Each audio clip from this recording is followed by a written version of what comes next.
Bharatiya Janata party के अल्पसंख्यक मोर्चे के पश्चिमी उत्तर प्रदेश के क्षेत्रीय अध्यक्ष बनाए गए जावेद मलिका का आज सहारनपुर में जोरदार स्वागत किया गया। जावेद मलिक आज सहारनपुर दौरे पर थे। वहां उन्होंने पत्रकारों को भी संबोधित किया। जावेद मलिक ने कहा कि भारतीय जनता पार्टी की तरफ से उन्होंने विधानसभा चुनाव का सहारनपुर से आगाज कर दिया है। उन्होंने कहा कि अल्पसंख्यक समुदाय केंद्र व प्रदेश की बीजेपी सरकार की विकास की योजनाओं के चलते उन्हें जरूर वोट करेगा। उन्होंने दावा किया कि बीजेपी सरकार ने अल्पसंख्यक समुदाय को केंद्र में रखते हुए जितनी योजनाएं बनाई आज तक किसी भी पार्टी की सरकार ने नहीं बनाई। महंगाई के मुद्दे पर उन्होंने कहा कि एक तरफ अगर रसोई गैस और पेट्रोल डीजल की कीमत बढ़ी है तो लोगों की आय भी बढ़ी है। उत्तर प्रदेश की योगी सरकार द्वारा 2 बच्चों का कानून लाने की तैयारी पर दारुल उलूम देवबंद की नाराजगी के मुद्दे पर जावेद मलिक ने कहा कि दारुल उलूम देवबंद को इस फैसले का स्वागत करना चाहिए क्योंकि देश की आबादी बढ़ रही है और आबादी से देश पर भार बढ़ता है। अल्पसंख्यक समुदाय में बच्चे ज्यादा होने पर ना तो उनको बेहतर पढ़ाई मिल पा रही है और ना ही रोजगार। ऐसे में योगी सरकार द्वारा 2 बच्चों पर लाया गया कानून एक बेहतर फैसला है जिसका दारुल उलूम देवबंद को स्वागत करना चाहिए। सहारनपुर से रिपोर्ट परमवीर सिंह। विधानसभा है और हम तो इसको पहला जिला मानते हैं जहां से हम उत्तर प्रदेश चुनाव का आगाज कर रहे हैं। और रही बात अल्पसंख्यकों की, अल्पसंख्यक समुदाय की, केंद्र की और राज्य सरकार की जितनी योजनाएं हैं हम उनको लेकर जनता के बीच में जाएंगे। अल्पसंख्यक समाज के लिए 2014 से पहले क्या था और 2014 के बाद अल्पसंख्यक समुदाय को क्या क्या योजनाओं का लाभ मिला है वो सब हम लेकर जनता के बीच में जाएंगे। जनता को बताएंगे कि भारतीय जनता पार्टी ने, माननीय मोदी जी ने, माननीय योगी जी ने आपके लिए क्या क्या किया गया। हम अपने काम के बलबूते पर वोट मांगेंगे और हमें उम्मीद है उत्तर प्रदेश की जनता हमारे काम को देखते हुए, भारतीय जनता पार्टी के विकास को देखते हुए, विश्वास को देखते हुए पूरे उत्तर प्रदेश से 350 सीटें भी जिताकर भेजेगी। उसी के आगाज के लिए आज हम सहारनपुर के अंदर हैं। बताइए दूसरा सवाल। 2022 का चुनाव तैयार है, सियासत की बिसात बिछ चुकी है और ऐसे में अब आप जो है मनाने के लिए अपनों को, खासतौर से समाज अल्पसंख्यक की बात करें, वैसे तो कहीं और भी हैं, ब्राह्मणों की बात करें, लेकिन अल्पसंख्यक खास तौर से क्या आपको लगता है कि अल्पसंख्यक समाज उत्तर प्रदेश के अंदर बीजेपी का साथ देगा?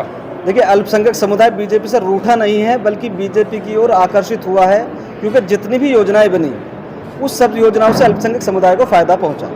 चाहे वो प्रधानमंत्री ग्रामीण आवास योजना, ग्रामीण सड़क योजना हो, चाहे आवास योजना हो, उज्ज्वला योजना हो, कितनी भी योजनाएं हैं, एक एक योजनाओं का फ़ायदा 90% मुसलमान लाभान्वित हुए हैं इस उत्तर प्रदेश के अंदर। और हमें उम्मीद है जितने भी और बाकी योजनाएं बनेंगी, देखिए सबका साथ, सबका विकास और सबका विश्वास, ये एक माननीय मोदी जी ने अपना नारा दिया था और उसी को साथ लेकर काम कर रही है। एक भी वंचित समाज का आदमी ऐसा नहीं बचेगा जिसको योजनाओं का लाभ नहीं मिलेगा। इस प्रकार से गैस और पेट्रोल के दाम बढ़ रहे हैं, अल्पसंख्यक समाज में निम्न वर्ग के लोग हैं, तो इसके बारे में क्या आपकी? अल्पसंख्यक समुदाय की आय भी बढ़ी है, ये भी आपको मानना पड़ेगा। पेट्रोल के दाम बढ़े हैं तो आय भी बढ़ी है, गैस के दाम बढ़े हैं तो आय भी बढ़ी है। तो उसे थोड़ा सा जनता के को भी थोड़ा देखना पड़ता है। देश के विकास के लिए, देश की उन्नति के लिए सब कुछ करना पड़ता है। जावेद जी, जनसंख्या की बात करें, अभी एक मुख्यमंत्री जी ने शुरू किया है सब जनसंख्या निरंतर किया जाना चाहिए, लेकिन उसका लगातार विरोध हो रहा है। सबसे बड़ा विरोध जहाँ पश्चिमी उत्तर प्रदेश में बैठे हुए हैं, उसके बराबर दारुल है, दारुल देवबंद ने सबसे बड़ा विरोध कर दिया है। देखिए, कैसे देखते हैं आप? दारुल उलूम देवबंद ने, मुझे नहीं लगता उनको विरोध करना चाहिए क्योंकि देश की जो जनसंख्या है वो लगातार बढ़ती जा रही है और देश पर भार पड़ता है जब जनसंख्या बढ़ती है। दारुल उलूम देवबंद को तो स्वागत करना चाहिए कि माननीय योगी जी ऐसा कानून लाए हैं या ऐसा कानून लाने की प्रक्रिया शुरू हो गई है कि 2 ही बच्चे हों जिससे देश में तरक्की हो और उन बच्चों को सब चीज़ें मिल सके। आज आप देखते हो अल्पसंख्यक समुदाय की क्या हालत है, उन बच्चों की क्या हालत है जिसके 4 बच्चे हैं या 5 बच्चे हैं, छोटे घर हैं, आय का स्रोत कम है। तो हम तो चाहते हैं कि इसका स्वागत करना चाहिए दारुल उलूम देवबंद को। और दारुल उलूम देवबंद को तो शिक्षा के क्षेत्र में, जिसमें सभी चीज़ें, वहाँ जहाँ दीनी तालीम भी मिले, दुनियावी तालीम भी मिले, उन सब चीज़ों पर काम करना चाहिए।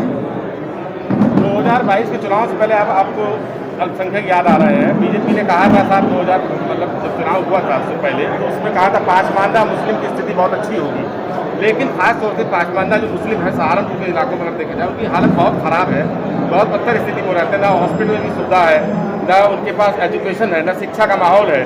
तो मैं जानना चाहता हूँ इन 5 सालों के अंदर बीजेपी ने पासमानदा मुस्लिम को क्या दिया? हाँ, देखिए बीजेपी अब नहीं आई है मुसलमानों के बीच में। 2014 का जब चुनाव हुआ था, चुनाव जीत के भारतीय जनता पार्टी आई थी, तभी बीजेपी ने मुसलमानों को ध्यान में रखकर योजनाएं चलाई थी। पसमानदा मुसलमान ज़्यादातर कारीगर समाज है, उस कारीगर समाज के लिए कौशल विकास योजना चलाई। पहले जब कोई भी कारीगर होता था तो उसके पास कोई सर्टिफिकेट नहीं होता था, वो काम तो करता था लेकिन उसको कोई रिकॉग्नाइज करने वाला नहीं था कि आपने ये काम किया, ये आप इसका हुनर रखते हो। माननीय मोदी जी ने कौशल विकास की योजना चलाई। कौशल विकास की योजनाओं में सर्टिफिकेट दिया, जिस सर्टिफिकेट के बदौलत वो आज विदेशों में तक जाके अपनी नौकरी करते हैं और उन सबकी स्थिति में सुधार हुआ है। आप आंकड़े उठा लीजिए, मैं आपको आंकड़े बता देता हूँ। आप कोई भी आंकड़ा उठा लो जिसमें मुसलमानों की आय भी बढ़ी है, कौशल विकास के द्वारा उनको काम भी मिला है। सब विकास की योजनाएं मुसलमानों को ध्यान में रखकर बनी गई है। मुसलमान अछूता नहीं है। जहाँ बैठे हैं यहाँ लकड़ी का बहुत बड़ा मार्केट है।